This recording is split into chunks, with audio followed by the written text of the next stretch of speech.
Gianni Versace is a popular name to most of us. Versace is the preferred clothing style for many. But how many of you are accustomed to the designer, Gianni Versace? How many of you are aware that the designer was murdered? Whether or not you are aware, welcome to another episode of Solved and Unsolved Murder Case. This is the assassination of Gianni Versace, the true story of his tragic death. The Italian fashion designer was coming home from a neighborhood walk when a madman appeared out of nowhere and shot him dead on the steps of his beloved Miami Beach mansion. In 1978, Gianni Versace had a vision for a new fashion line and opened his first boutique in Milan. By 1997, he had 130 high-end boutiques around the world, and was a global fashion titan worth $807 million. Known for his colorfully vibrant designs, he transcended the fashion world with his strategic tactic of winning over A-list supporters and putting them in the forefront of his brand, like working with supermodels and having celebrities like Madonna and Elton John in the front row of his fashion shows. Sitting on top of a high-stakes empire, which he ran with sister, Donatella, and brother, Sando, Versace needed a place where he could retreat and relax. And on the trip with Miami Beach's South Beach in 1991, he found his haven. "The mood is very, very easy," he told the Miami Herald of the city in 1993, according to the New York Times. "That is special and I don't find the mood anyplace else in the world." Unfortunately, it was there, in his happy place where he didn't have any worries in the world, that Versace was killed by a gunman on the steps of his Ocean Drive home. On the morning of his murder, Versace took a morning stroll to his favorite newsstand. It was a morning like any other on July 15, 1997. Versace woke up in Cosa Casuarina, a 10-room, 3-story 1930s Mediterranean-style mansion located at 1116 Ocean Drive, a quieter part of the popular Miami Beach Road. And he was looking for a little downtime.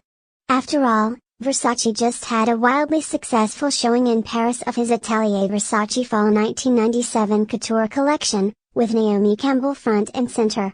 Plus the Italy-America Chamber of Commerce was about to honor him as its Citizen of the Year in November. So he had come back to his Florida mansion to relax with his partner of 11 years, Antonio D'Amico. At around 8:30 a.m., Versace took a stroll, as he often did, to the News Cafe, located about 0.3 miles south at 800 Ocean Drive. Simply clad in a white t-shirt, black shorts and sandals, Versace strolled down the street. It wasn't unusual for the locals to see their world-famous neighbor out and about, enjoying their community. He often stopped by the cafe for magazines, and sometimes he'd splurge and get an orange juice. On this particular morning, he spent about $15 on 5 magazines: Business Week, Entertainment Weekly, People, New Yorker and Vogue, and then headed back home, less than a 10-minute walk away. A stranger shot Versace in broad daylight. Versace got home and started opening the gates into his oasis. He hadn't been gone long. It was still before 9 a.m. and D'Amico was just inside, sipping coffee on the veranda near the entrance. But before he could step inside, a stranger came out of nowhere, dressed in a gray t-shirt, black shorts and white hat, and carrying a backpack. And with a .40 caliber handgun, he shot 2 bullets into the back of the head of the global icon, in point-blank range. Suddenly, it was as if time stood still in sunny Miami Beach. Eyewitness Eddie Bianchi was at an inline skating shop nearby and ran toward the direction of the shots.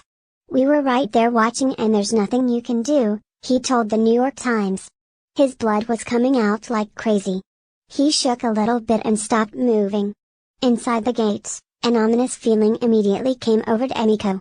"I felt as if my blood had turned to ice," he told the Observer, according to The Guardian.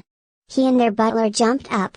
The house had stained glass windows so we couldn't see what had happened from inside, so we had to open the gate.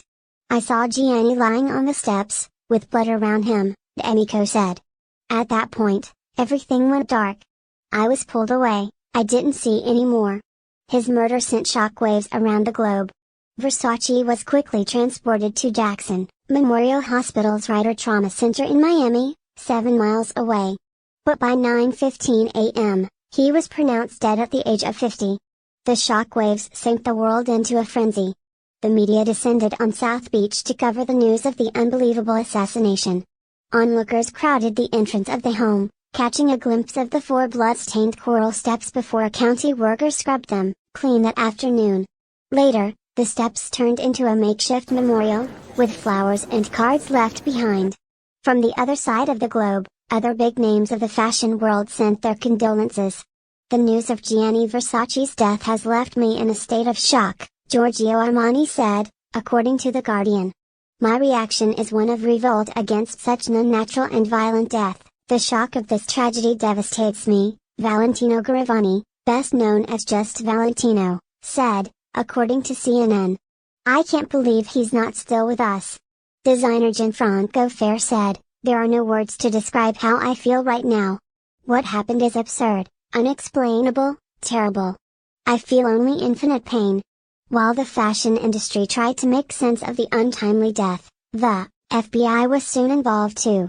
After all, this wasn't the perpetrator's first victim. Versace was Andrew Cunanan's 5th victim. Described as gay gigolo down on his luck by Vanity Fair, 27-year-old Andrew Cunanan was a Filipino-Italian-American raised in San Diego.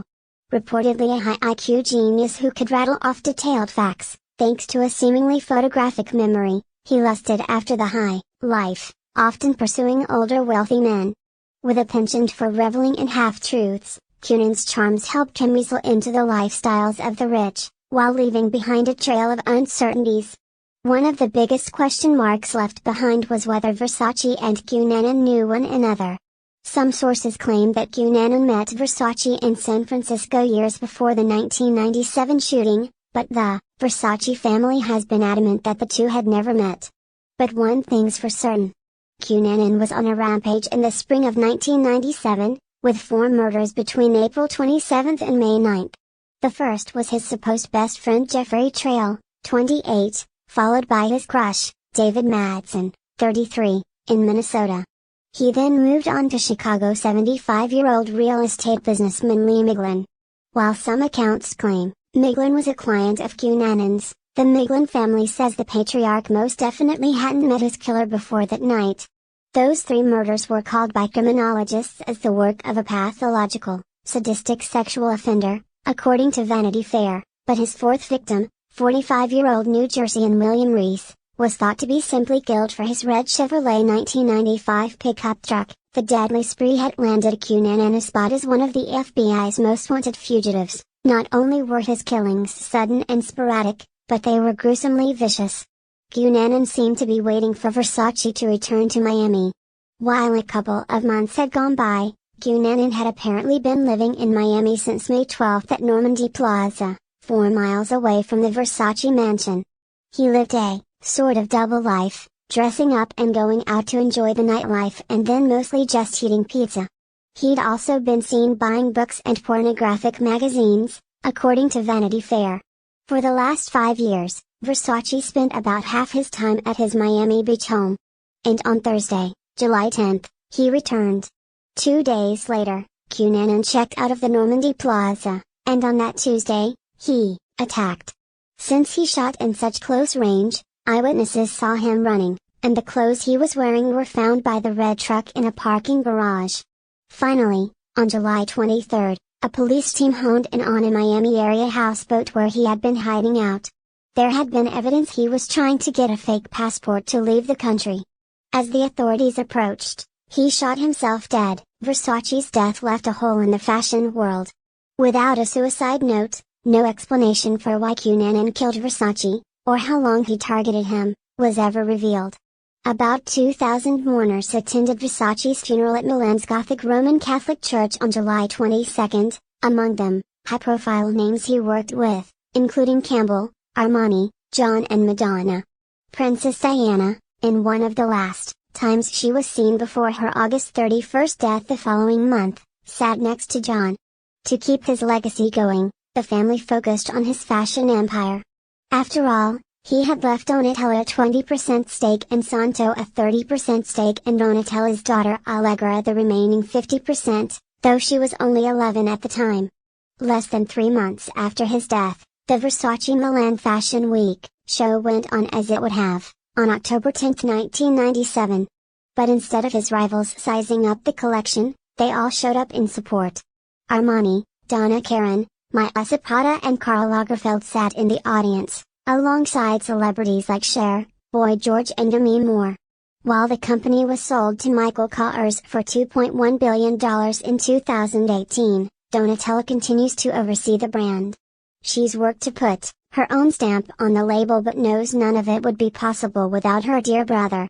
"My brother was the king and my whole world had crashed around me," she told The Guardian. "Now, I feel like the death of my brother made me strong. But for a long time it was a trauma. I had to be strong for the company. But most of all I had to be strong for the family." What are your thoughts on this, guys? Please share in the comment section. And remember to like this video and subscribe to Amanda's Murder Cases, Solved, and Unsolved. See you again in the next episode. Gianni Versace is a popular name to most of us. Versace is the preferred clothing style.